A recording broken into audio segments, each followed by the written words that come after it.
Welcome back to the BBT podcast. I am your host, Brie. Today, I am joined by two very special guests and good friends of mine at this point now, Austin and Monica. I'll give you a little bit of background on Austin and Monica. They are both experienced digital nomads who have built successful online businesses while exploring the world. With a combined 17 plus years of nomading in 11 plus countries, they have gained valuable insights into building and scaling online ventures. As certified life purpose coaches, they help other travel lovers create purpose and build their dream businesses. Welcome, Austin and Monica. Thank you so much for being here. Oh my gosh, thank you so much for having us here. We're super excited to be here. Yeah, thanks, Brie. So tell me, from your guys' perspective, what your business journey has been like and kind of what prompted you to become digital nomads? What is life like for you? And why would anybody that maybe has the inkling to become one, why do they care to listen today? Yes, it's been a wild ride for us, to say the least. We, one of the big foundations of our relationship was built on a mutual love for travel. So even before we even knew that you could make money online or knew what a digital nomad was, we were traveling a lot together throughout college. And going on international and just domestic trips all the time. And so when it came time to graduate college, we were like, we are not about this office thing. We're not really about, just going straight into a master's degree. We didn't really know what we wanted to do with our lives. So we ended up signing away our lives to the Peace Corps, which is a 2-year commitment, I guess. So it's a 2-year commitment with the Peace Corps. We prepped our families. We told them all we're heading out. We're going to be in Africa for 2 years. See ya. And we sold all of our stuff. We got rid of our housing contract. We had someone lined up to buy our car. And then 2 weeks before our departure date was April 2020, when the whole world just came to a screaming halt. And so all of a sudden we were like, we don't have jobs. We don't have a place to live. We don't have any stuff. We don't know how long it's going to be. Originally, the Peace Corps was like, oh, it'll be 2 weeks. So we ended up moving in with Austin's parents, and we're like, yeah, we'll just be here for maybe a month. And then we were there for, 9 months. And then as we were there, we were lucky enough to actually find jobs during COVID, which not a lot of people were lucky enough to have the opportunity, but they were really hard dead-end jobs in senior healthcare. And it was exhausting. We never saw each other. We worked opposite shifts. And it was hard. I mean, it was honestly the year from hell. It was such a terrible year. And our nomadic souls were just suffocating because we were just stuck in this place in California where we didn't want to be.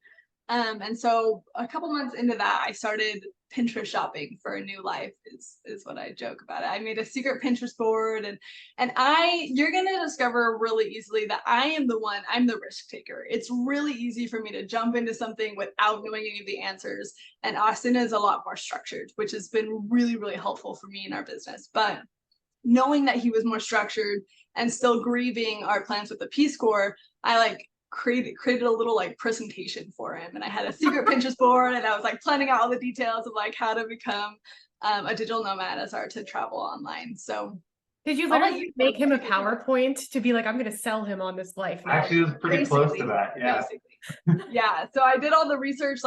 The only things I could find to work online and travel were either being some sort of influencer or travel blogger or being a virtual assistant.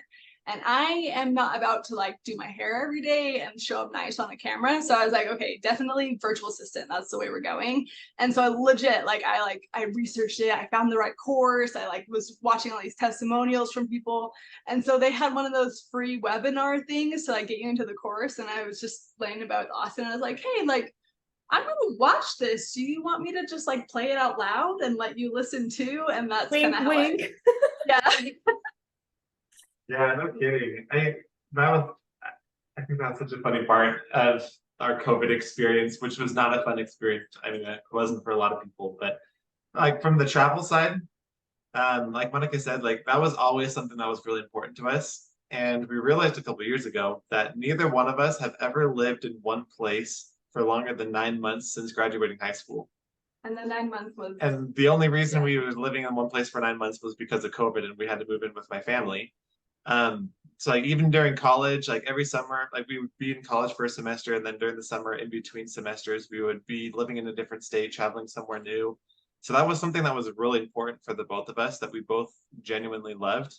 We were extremely excited for the Peace Corps opportunity. And so when that fell through, it was more than just we weren't able to travel, which was really hard for us. But we also felt like for a full year or plus, like we had been really trying to figure out what to do with our lives after graduating. And I had gone and job shadowed with several different companies in physical therapy and in prosthetics, and I realized that that wasn't really the route I wanted to go down.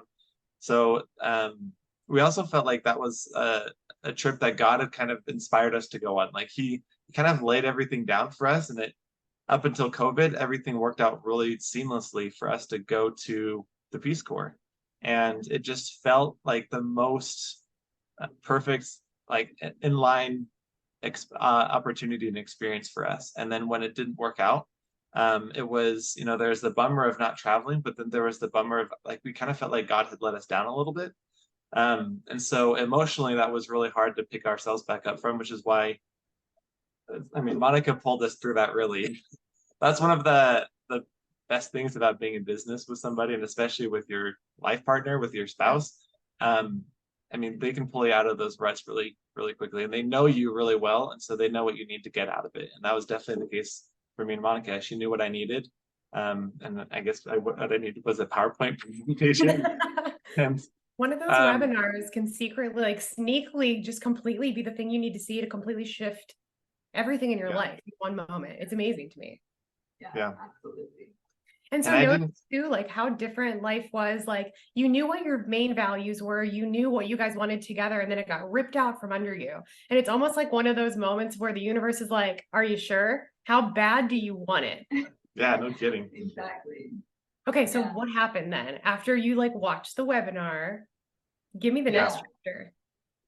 So the webinar was is all about how to become a virtual assistant, and like I had never heard of virtual assistant before. And I was in this place where I knew the jobs that we were in, like it wasn't what I wanted to do forever, because like Monica said, they really kind of sucked. But I didn't have a better alternative yet. And so I'm like, sure, like we'll try it out. We'll go become virtual assistants. So we signed up for the course. So let me pause you for anybody that doesn't even know what that is. Like from your perspective, like what is that for someone that it doesn't work in social media world? Yeah. So there's lots of different types of virtual assistants, but generally a virtual assistant is just somebody who helps a business owner run their business. There's lots of different things they can do. They can do email management, they can do social media management, they can do graphic creation. Like there's lots of different avenues, but basically you are an assistant, you're an aide to someone to help them run their business more efficiently and more smoothly. Okay, beautiful. Yeah. So that's what we did. So we signed up for the course, and it was a really, really good course because it gave us a background of all the possible things you could do. Nice. And the purpose was to get you exposed to everything so you can figure out what you want to niche down and what what you're more interested in. And that's, I mean, pretty quickly, we were really fortunate. We got clients very fast. So we quit our jobs like cold turkey, and we're like, okay, we have 6 months to make money, like to make it work, because we that's were not always what we recommend to people, but that's what we did. We were so like stretched thin though, like emotionally, we could not have done it while trying to juggle our jobs. Like it was such a toxic, terrible situation for us that when we decided, okay, like we're actually gonna do this, we quit our jobs and we threw everything into making it work. So luckily 2 months in, we started getting clients, and we built that business up really fast. We were able to get a lot of clients and get a lot of really good experience. What was the main service at that point you guys really liked to offer that you guys were having some fun, like learning how to do and building with those clients? I love social media. I thought that was super fun for me. So social media was kind of my thing. I feel like you never really found your. One of the things, looking back, one of the things I remember liking a lot was client management. Like I was working with a lady who was a sleep therapist for children. And my job, or I guess a sleep coach, and my job was just to manage, like I was in her client management system, and I was just making sure people are getting the right emails and moving through the course at the right pace. And I enjoyed that. So that's probably what I liked the most. But there really wasn't anything that I'm like, oh my gosh, I want to do this forever. Like this is my jam. This is what I like, you know?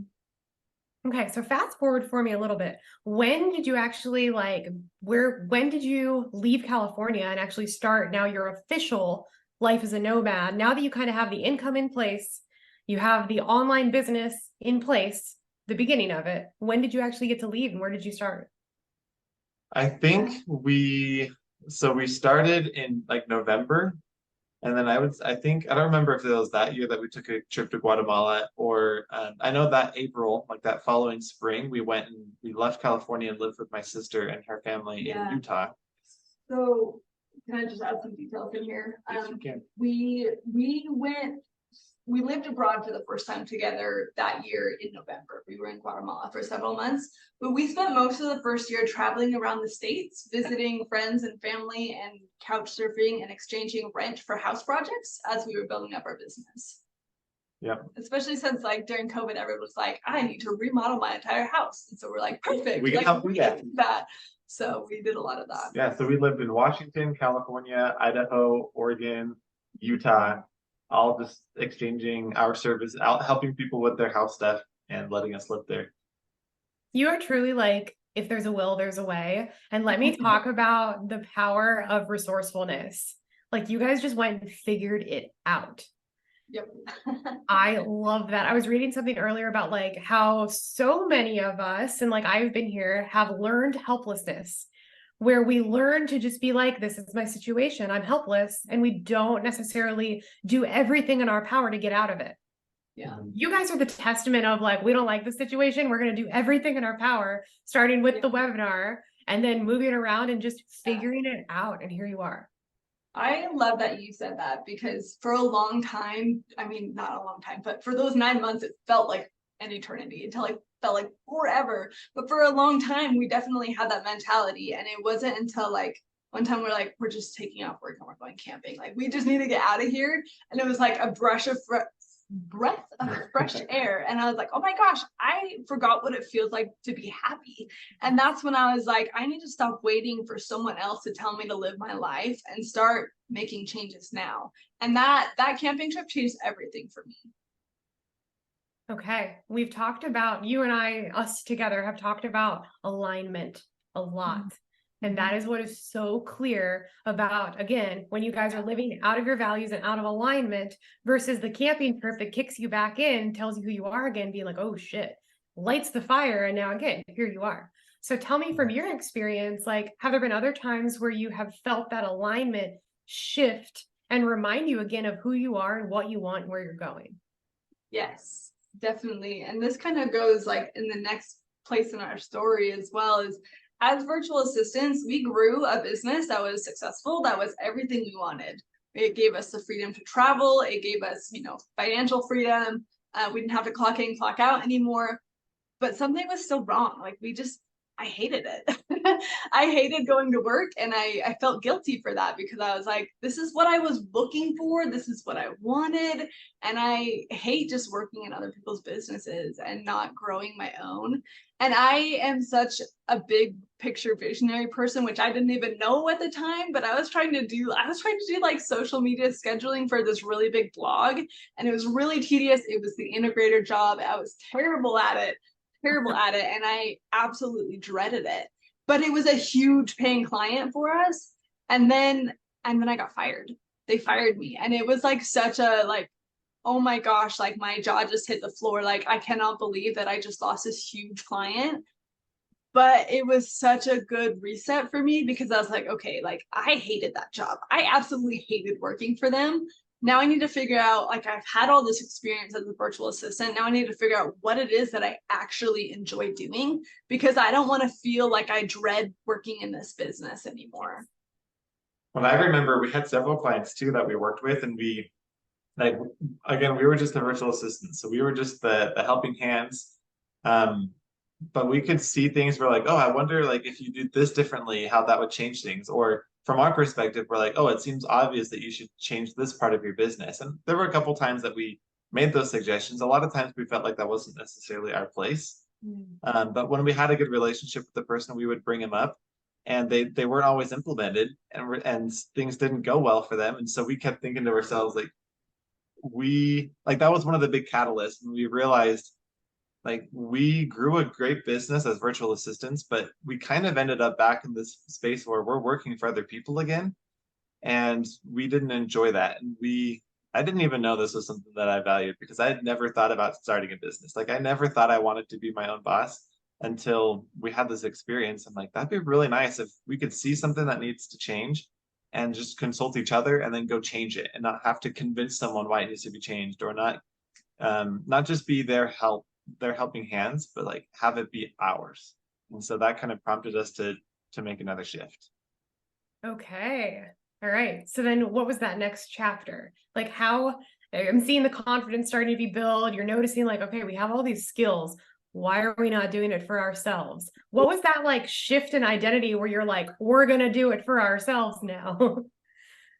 Yeah, I don't remember if there's like any specific moment, except for maybe you getting fired. But um, what we did was we had learned a lot of different skills as virtual assistants, and so we decided to just write down all the different things that we learned how to do and the things that we've done with clients, and individually we wrote them down, and then we highlighted like our top 5 favorites, and then we came together and we compared our lists, and then I think we had a handful that were the same things that we both really enjoyed doing, and we just picked one. We're like, we both like graphic design, like let's do some graphic design work. And that kind of morphed over the next couple of weeks into web design. And so for the next year and a half, we were web designers. And we started up our web design business, and we, got our own clients, and we learned about storytelling, and we learned about how to map out different pages and how to convert clients. And we learned some copywriting skills, and we niched down into that part of what once was one small piece of what we did as virtual assistants. Now that's all that we did. Beautiful. So something that I hear all the time, and I've had this hesitation and limitation myself, is like, well, I started on this path, and if I now choose again, I have to start kind of quite a few steps back sometimes to pivot.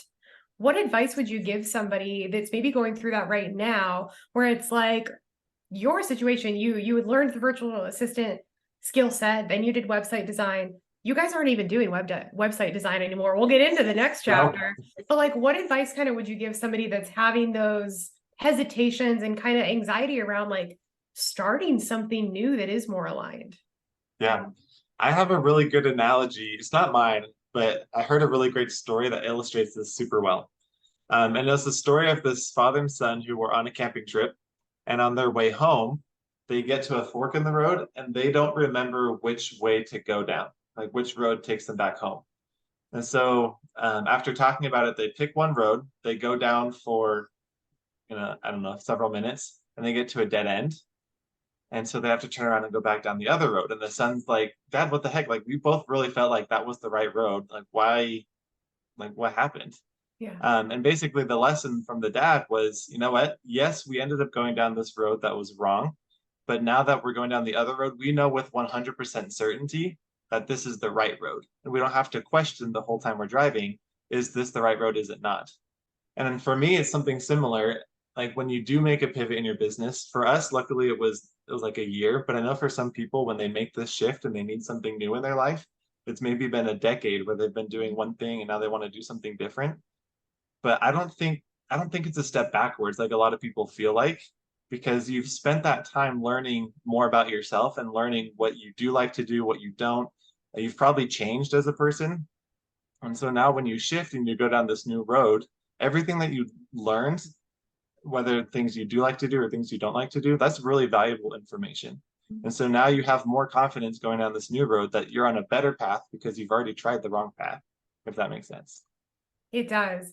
Something that I heard just recently too is maybe it was even from one of our shared mentors, Brad, is the first year of business, one of the most important things is to learn what you don't like and what you don't want and what isn't meant for you.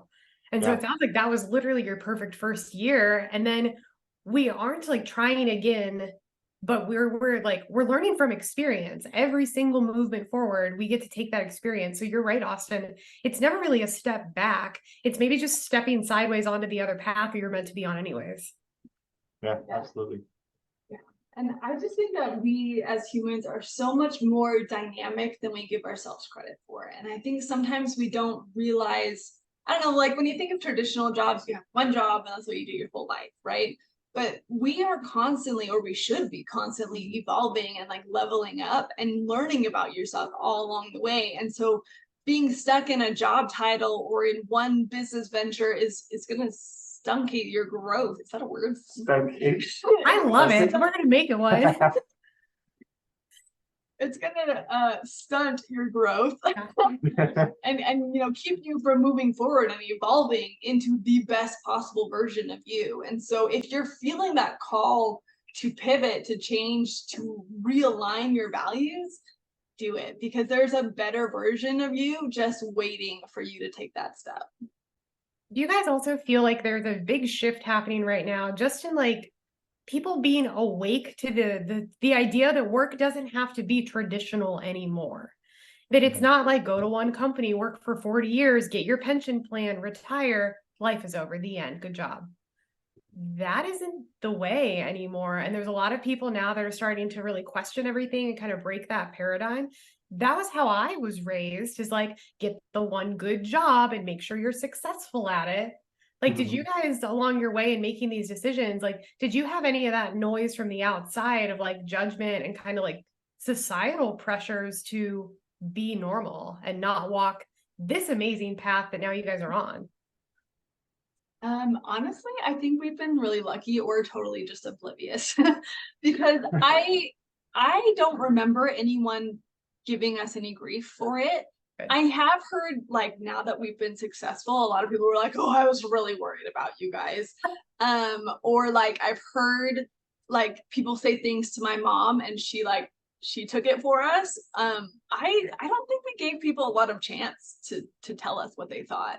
I think we were just, this is what we're doing and that's it, you know? So Yeah, no, I think we definitely had very supportive friends and family.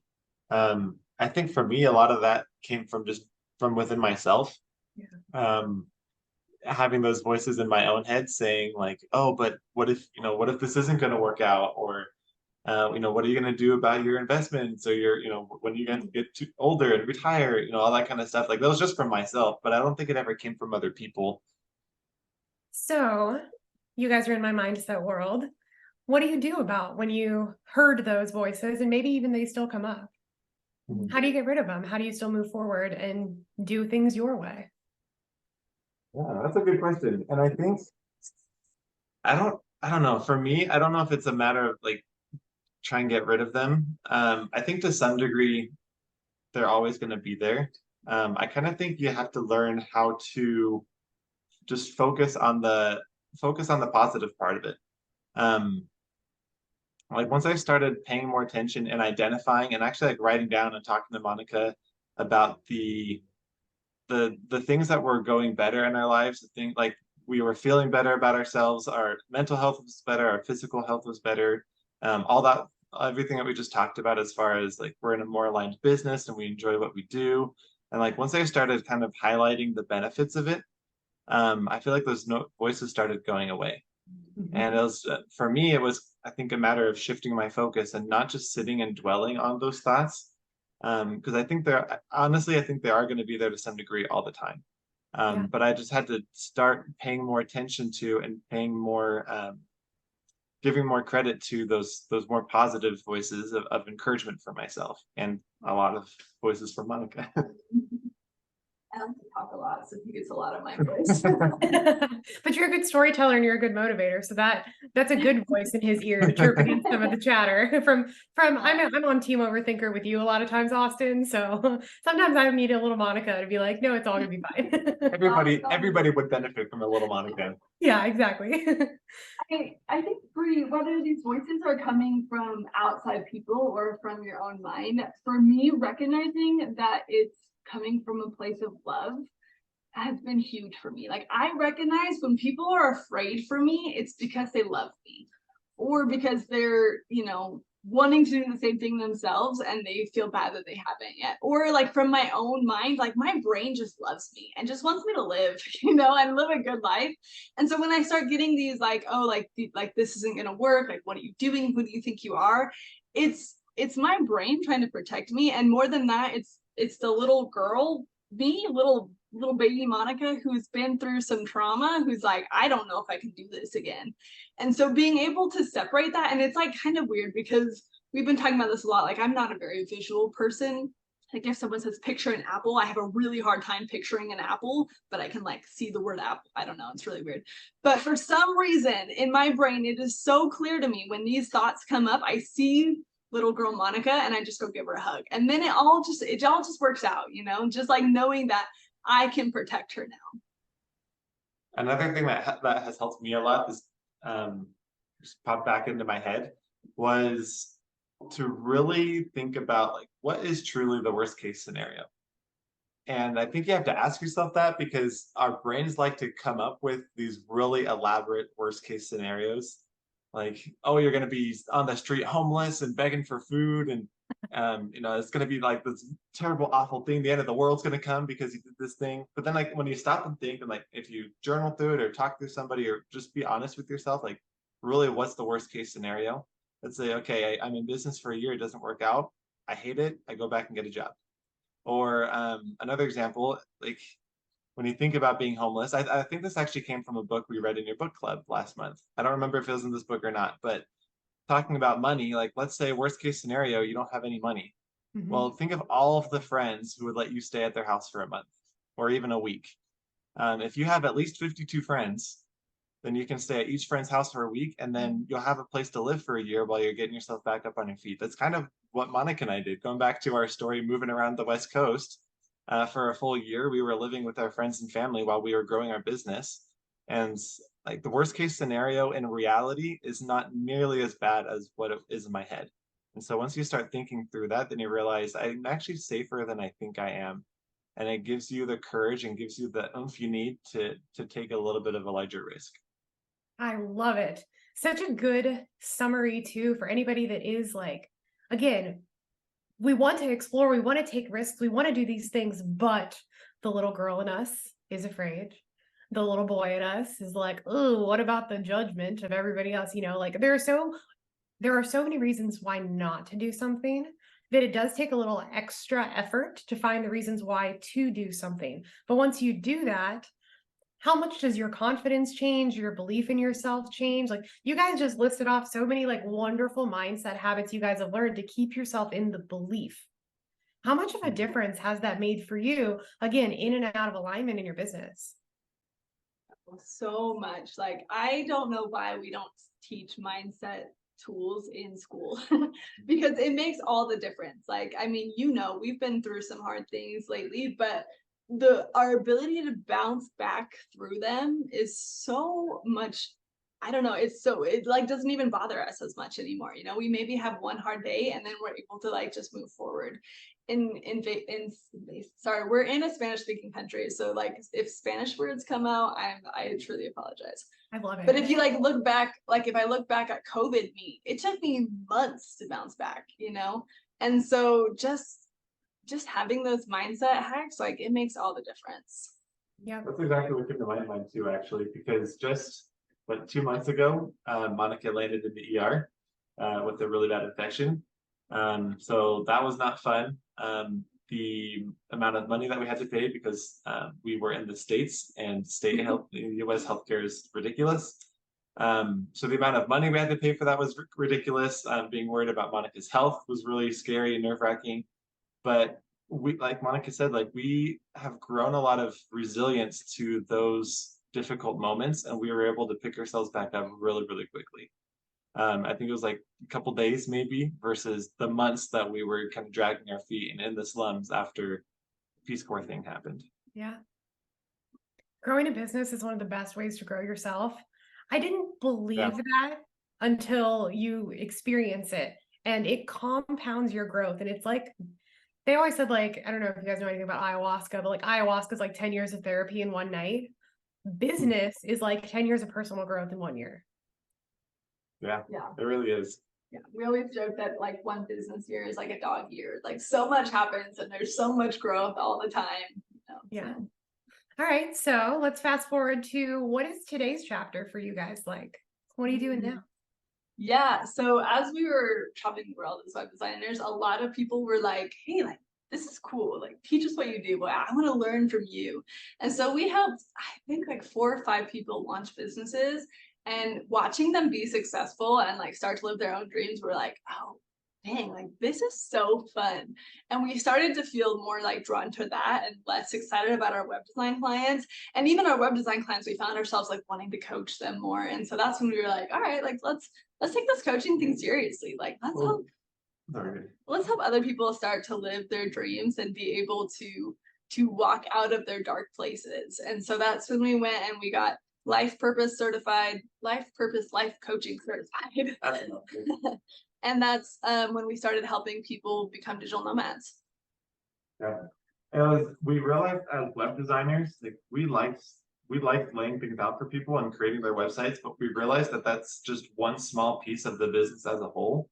And we had a lot of people who we built websites for who thought once they get a website, their business problems are solved and they're good to go. And so we started coaching people through, like, as we were web design clients, trying to share with them like how to use their website in their business, like big picture, you know. And so we realized through that process that we liked seeing the big picture of things for people and helping them see how the website is just one piece of it. How can you use that along with other things to grow your business? And then so it just kind of naturally evolved from being web designers into, okay, let's look at your business holistically. Let's try and look at everything. And then it grew from there to, we kind of added our own little flair with the digital nomading and traveling, and led us to life purpose and digital nomad coaching. Okay. So what is that like? How do you coach somebody to become a digital nomad? Like, what is that? Yeah, I mean, everybody's journey looks so different. And that's one of the things we really love about coaching, is because so much of what you see in the digital nomad world is become a virtual assistant or like do this one thing and that's how you become nomadic. And that's really just not the case. Like as we've been traveling and meeting people, we have compiled a list of over 100 different ways that we have seen people making money online as a digital nomad. And so we really love to go in and like understand our clients and understand what they're excited about, what they're good about, what lights them up, and help them find a career that matches that or build a job. Well, mostly what we do, we focus on helping people build service-based businesses because that's where our expertise, that's where our background is in. So we help them create a business that they are truly excited about working on. Yeah, Very different. The more that I've been exposed to coaching too, like it has blown my mind. And I truly am in the belief, like, listen, you can make a business out of anything. If you have the willingness, the drive, and the passion, you can make a business out of anything. And so I love that you are helping people like actually find that purpose first and not just sprinkling them with like, here are 5 options and like pick one and that's your only choice. Cause that's just not how it is. Yeah. Right. Exactly. Yeah, on this list that we've collected or started gathering, like we've heard of people who, we met professional poker players in Vietnam. Like their full-time business is they go to tournaments and they teach students how to be poker players, and that's how they make all their money. We met baseball ticket brokers. We met, like, we've heard of sound collectors. Like their job is to travel around the world recording different sounds to incorporate in like VR or movies and things like that. What? Underwater artists. What were some of the other crazy ones? The jump roper. Roper. During COVID started jump roping, and now she teaches jump rope workouts and like developed an app and is killing it, like doing so good because she just loves jump roping. Like there are so many ways to make money online.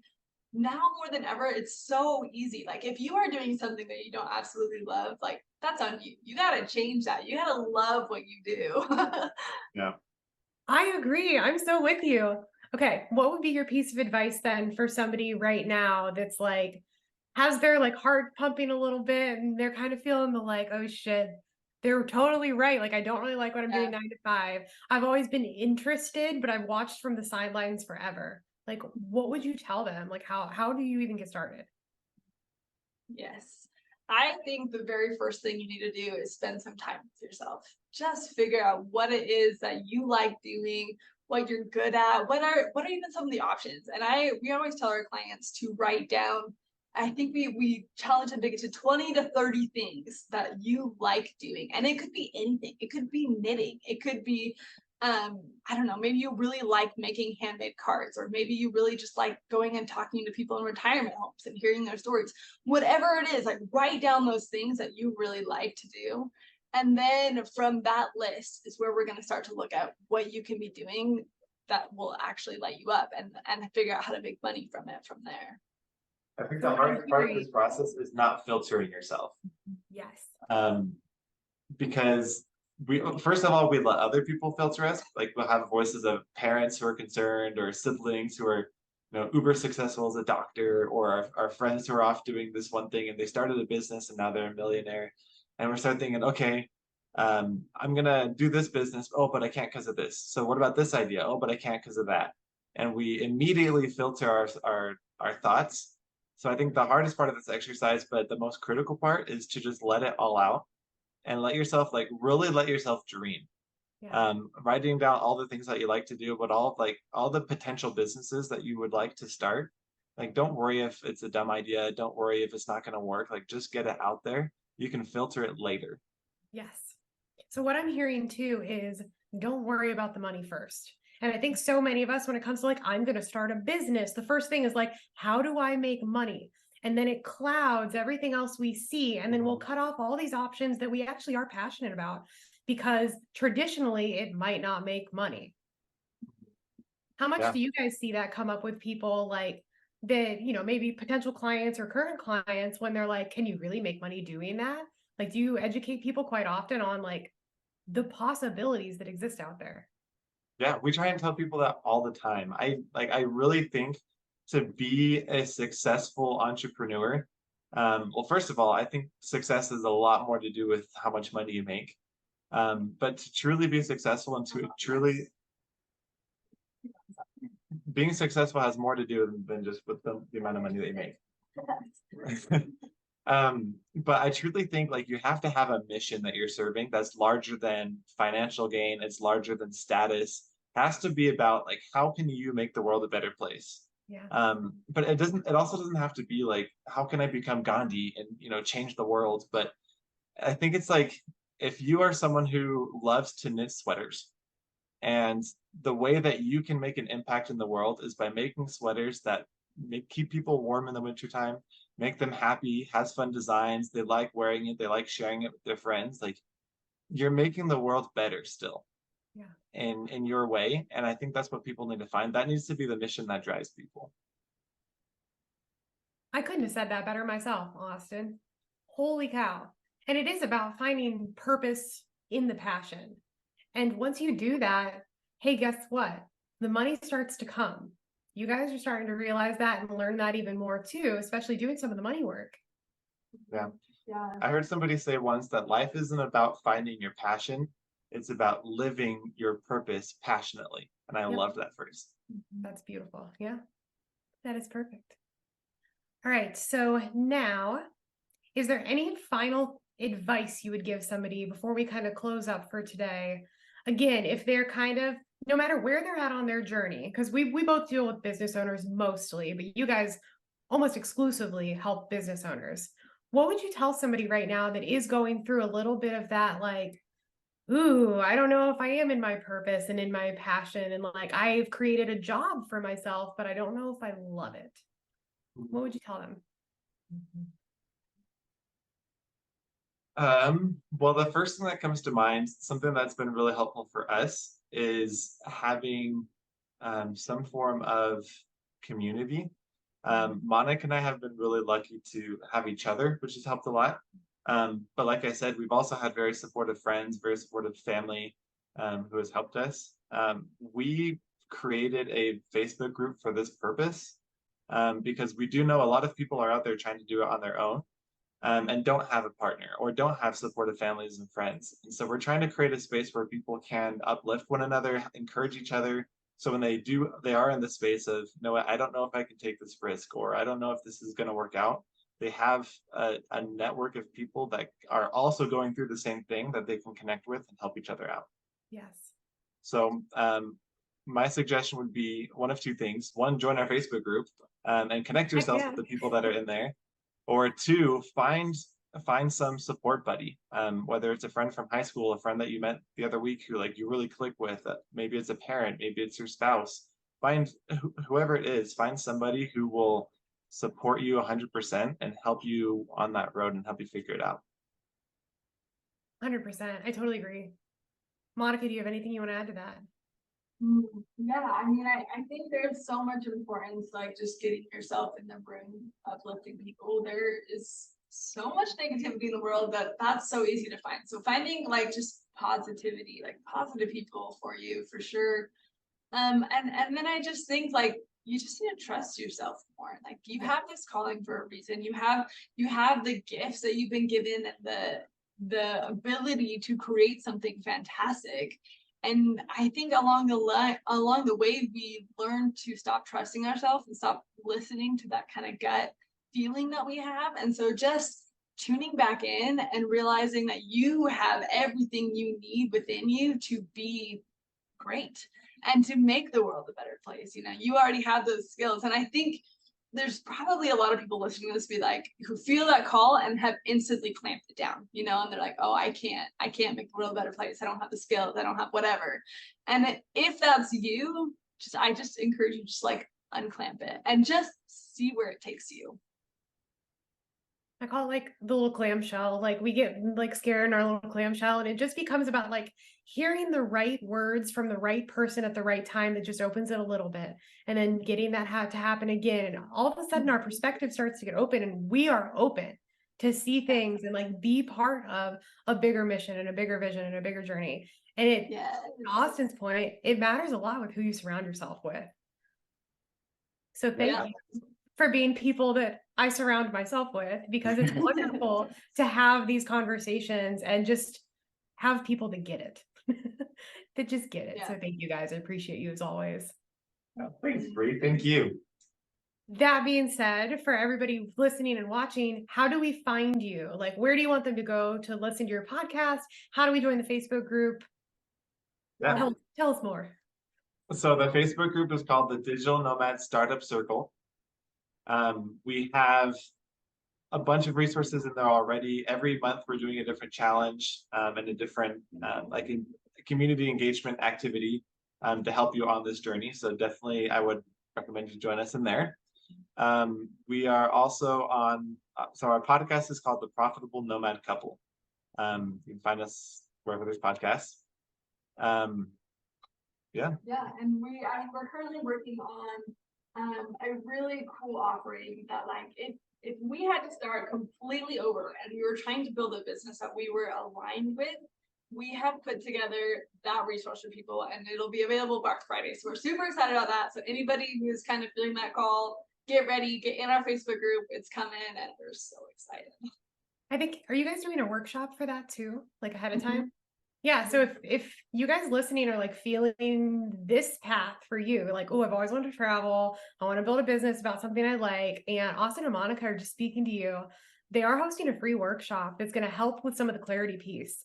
And that is something that like we've worked together on, because I've gone through times being completely unclear and uncertain. And we don't want to start a business just to have a job that now we work 24/7. We want a business that actually builds us a life that we want. And there's a big difference. Huge difference. Yeah. All right.